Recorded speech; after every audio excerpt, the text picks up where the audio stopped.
类的鹅。 Pada video kali ini, kami pun akan kembali menjelaskan dan juga menceritakan mengenai beberapa breakdown atau detail-detail kecil yang sebelumnya sudah sempat kita lewatkan dari manga Bakuatam Jujutsu Kaisen chapter yang terbaru minggu lalunya, yaitu chapter yang ke-267. Sekaligus sedikit potongan prediksi cerita singkat yang nantinya bisa saja terjadi di dalam cerita manga JJK ini. Tidak hanya itu, karena masih di dalam satu video yang sama, kami pun juga akan menyampaikan satu buah informasi penting yang sangatlah luar biasa menarik dari manga JJK dan juga sayang sekali untuk bisa kita lewatkan. Oleh karena itu, tentunya bagi kalian yang penasaran dan juga ingin tahu mengenai seperti apa pembahasan kita pada minggu ini, maka kalian bisa simak terus ya video ini sampai habis. Kita mulai dari yang pertama. Seperti yang kita ketahui bahwa setelah keluarnya chapter 267 secara resmi pada hari Minggu malam kemarin, maka secara tidak langsung cerita dari manga JJK ini sekarang hanya tersisa sebanyak 4 chapter saja, yaitu chapter 268, chapter 269, chapter 270, dan juga chapter 271-nya. Mengingat cerita dari manga JJK ini nantinya akan berakhir tepat pada tanggal 30 September alias 1 bulan dari hari ini. Berdasarkan hal itu, maka di saat yang bersamaan, publisher dari manga JJK ini, yaitu majalah Shonen Jump, kemarin akhirnya sudah melakukan live streaming berupa countdown atau hitungan mundur sampai dengan chapter 271 nanti. Di mana hampir setiap hari, mereka pun akan memposting satu persatu video pendek tentang apakah yang nantinya akan bisa terjadi di dalam cerita manga JJK ini. Nah, untuk postingan video pertamanya sendiri adalah sebagai berikut. Yaitu di dalam tayangannya, kita pun kembali diperlihatkan sebuah potongan interaksi singkat yang kebetulan pada saat itu sedang dilakukan oleh kakek dari Yuji menuju kepada Yuji sambil berkata seperti ini kepadanya. Yuji, kamu adalah anak yang sangat kuat. Jadi, bantulah orang lain dengan menggunakan kekuatanmu itu. Namun meskipun begitu, dirimu tidak perlu memaksakan diri untuk bisa membantu mereka semua setiap hari. Tapi, bantulah teman-temanmu ketika dirimu memiliki kesempatan. Dan juga, jangan pernah berharap untuk bisa mendapat ucapan terima kasih atau untuk dapat mendapatkan balasannya.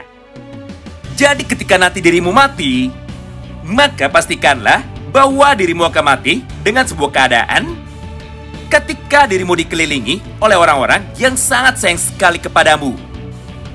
Intinya, jangan mati seperti aku dan juga jangan meniru cara hidupku selama ini. Wow, menarik banget ya. Nah, berbicara tentang kematian dari para karakternya dan juga kematian dari seorang Yuji Tadori, maka secara tidak langsung kami pun kembali menjadi teringat dengan ucapan dari Gege Akutami kepada kita semua pada beberapa tahun yang lalu. Di mana di dalam interviewnya, Gege pun pernah berkata seperti ini kepada kita semua sebagai pembacanya. Bahwa ending dari manga JJK ini hanya ada 2 kemungkinan saja. Yaitu, 1 karakter akan mati, sedangkan ketiga orang karakter lainnya nantinya akan bisa hidup. Dan kemungkinan yang keduanya, 3 karakter akan mati demi dapat membuat 1 karakter lainnya bisa hidup. Yang artinya, hanya ada 2 kemungkinan di atas saja tentang ending dari cerita manga JJK ini. Pertama, yaitu antara Yuji akan mati, tapi Gojo, Nobara, dan juga Megumi justru malah bisa hidup. Atau bisa juga seperti ini, yaitu hanya Gojo Satoru saja yang mati secara permanen, sedangkan ketiga orang muridnya yang lain justru malah bisa hidup. Sedangkan yang keduanya, yaitu 3 orang temannya akan mati, tapi ada 1 orang yang hidup. Alias, hanya Yuji Tadori saja yang hidup di antara semua teman-temannya yang lain. Tapi, karena kemarin Gege sudah memberitahu kepada kita bahwa ending dari manga JJK ini harusnya akan bisa berakhir dengan bahagia, maka kemungkinan cerita yang pertama di ataslah yang seharusnya bisa menjadi kenyataan. Yaitu, antara Yuji dan juga Gojo yang mati secara permanen, tapi teman-temannya yang lain bisa hidup dengan bahagia. Selanjutnya kita masuk ke dalam poin pembahasan yang berikutnya, yaitu mengenai beberapa detail-detail kecil yang sebelumnya mungkin saja sudah kita lewatkan dari chapter 267 kemarin. Sekaligus beberapa informasi penting menarik yang kebetulan paling banyak sekali ditanyakan di dalam kolom komentar kami. Pertama adalah sebagai berikut, yaitu kenapa Kugisaki Nobara saat ini baru dimunculkan lagi ketika pertarungan dari Sukuna dan juga Yuji Itadori kebetulan sebentar lagi akan segera selesai. Nah, jawaban atas pertanyaan itu sebenarnya sudah sempat dijelaskan kepada kita semua di dalam cerita dari manga JJK pada minggu kemarin. Di mana di dalam salah satu dialognya, Utahime pun berkata seperti ini kepada kita. Aku khawatir dengan keadaan dari orang itu. Karena faktanya, dia baru saja bangun dari komanya itu tepat 1 jam ke belakang. Berdasarkan dialog tersebut, maka sebenarnya jawabannya sudah dapat kita simpulkan. Yaitu setelah bertarung melawan Mahito, maka Nobara pun mengalami koma panjang selama lebih dari 1 bulan. Serta Nobara pun baru saja bangun ketika Yuji dan juga Sukuna sekarang sedang melakukan duel pertarungan 1 lawan 1-nya. Lebih simpelnya lagi, waktu pertarungan antara Sukuna melawan para penyihir sekarang sudah berjalan selama lebih dari 11 jam. Jadi, dari total 11 jam ke belakang, maka Nobara sendiri baru saja bisa bangun dari koma panjangnya ketika Gojo sudah mati secara permanen dan juga ketika pada saat itu Sukuna baru saja mengeluarkan teknik CT terbarunya, yaitu teknik CT panah api. Itulah yang menjadikan alasan sebenarnya kenapa Nobara sekarang malah datang telat.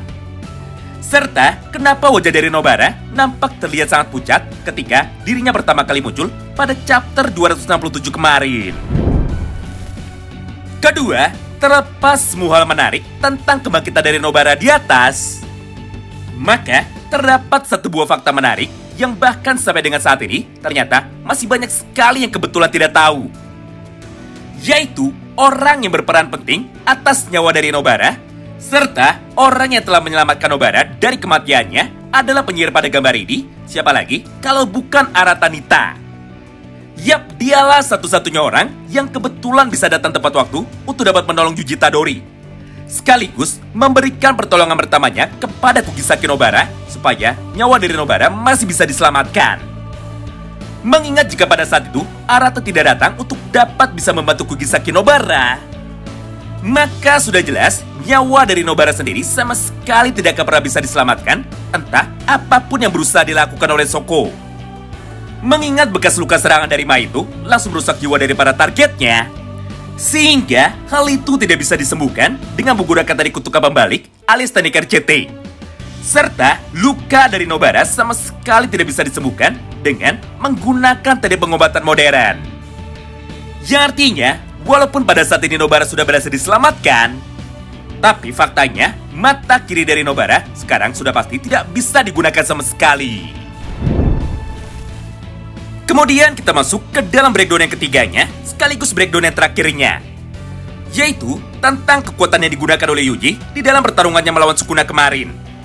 Di mana pada salah satu panel mangganya, Yuji pun berhasil menipu Sukuna dengan menggunakan sebuah cara mudah yang sebenarnya paling sederhana, yaitu dengan menggunakan pukulan jedanya atau biasa disebut dengan pukulan Divergent Fist.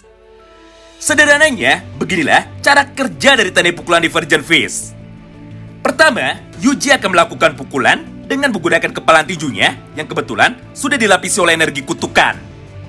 Kemudian, setelah serangan pertama sudah berhasil mengenai tubuh dari Sukuna, maka efek dari delay atau efek jeda untuk serangan yang keduanya baru akan muncul setelah beberapa saat berlalu. Jadi, hal itulah yang kebetulan sama sekali tidak disadari oleh Sukuna.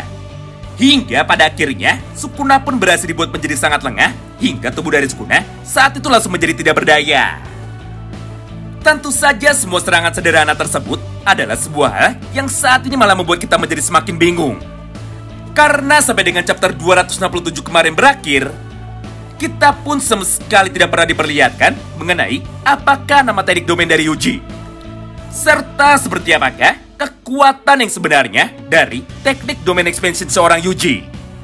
Mengingat di dalam seluruh chapternya, yang saat itu dilakukan oleh Yuji hanyalah melancarkan sebuah gerakan bertarung yang sama seperti biasanya, yaitu dengan menggunakan pukulan tangan kanan dan juga dengan menggunakan kekuatan pukulan tangan kirinya, sambil sesekali melancarkan teknik serangan dismantle pembelah jiwanya, lalu ditutup dengan teknik pukulan petir hitam alias kekuatan pukulan Kokusen.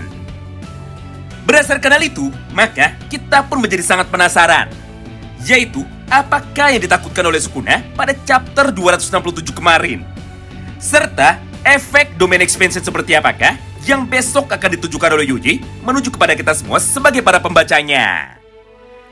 Ya, apapun itu, yang jelas teknik domain expansion dari Yuji ini adalah sebuah teknik domain yang mirip seperti domain milik Higuruma, bukan mirip seperti Gojo Satoru. Jadi kemungkinan besar penjelasan domain dari Yuji pasti akan menjadi anti klimaks atau malah menjadi sama sekali tidak menarik. Nah, bagaimana menurut kalian? Terima kasih banyak yang sudah simak video ini sampai habis dan salam baku hantam.